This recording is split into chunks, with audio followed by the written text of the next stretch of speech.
అన్నదాతల urea కష్టాలను పట్టించుకుని CM Revanth పై మరోసారి నిప్పులు చెరిగారు బీఆర్ఎస్ వర్కింగ్ ప్రెసిడెంట్ కేటీఆర్. రేవంత్ దరిద్రపు గొట్టు పాలనకు దక్కిన అసమర్థ ఆస్కార్ అవార్డు ఇదంటూ చెప్పులు క్యూలో పెట్టిన నిద్రపోయిన ఓ మహిళా రైతు ఫోటోను ట్వీట్ చేశారు. ఈ ఫోటోను ఫ్రేమ్ కట్టించుకుంటావో మెడలో వేసుకుని ఊరేగుతావో నీ ఇష్టమంటూ చురకలంటించారు. అన్నదాతను అప్పుల పాలు చేసిన చేతగాని పాలకులను చూశాం, కానీ చెప్పుల పాలు చేసిన చెత్త రికార్డు మాత్రం రేవంత్దేనని నిప్పులు చెరిగారు.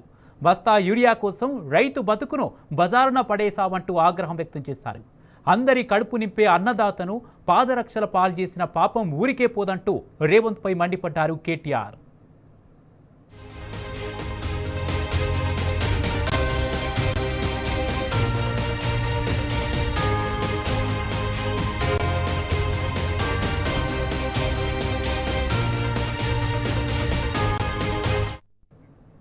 అన్నదాతల యూరియా కష్టాలను పట్టించుకొని సీఎం రేవంత్ పై మరోసారి నిప్పులు చెరిగారు బీఆర్ఎస్ వర్కింగ్ ప్రెసిడెంట్ కేటీఆర్. రేవంత్ దరిద్రపు గొట్టు పాలనకు దక్కిన అసమర్థ ఆస్కార్ అవార్డు ఇచ్చిందంటూ చెప్పులు క్యూలో పెట్టిన నిద్రపోయిన ఓ మహిళా రైతు ఫోటోను ట్వీట్ చేశారు. ఈ ఫోటోను ఫ్రేమ్ కట్టించుకుంటావో మెడలో వేసుకొని ఊరేగుతావో నీ ఇష్టమంటూ చురకలంటించారు.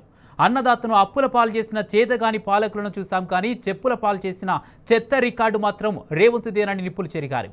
బస్తా యూరియా కోసం రైతు బతుకును బజారున పడేశామంటూ ఆగ్రహం వ్యక్తం చేశారు. అందరి కడుపు నింపే అన్నదాతను పాదరక్షల పాలు చేసిన పాపం ఊరికే పోదంటూ రేవంత్ పై మండిపడ్డారు కేటీఆర్.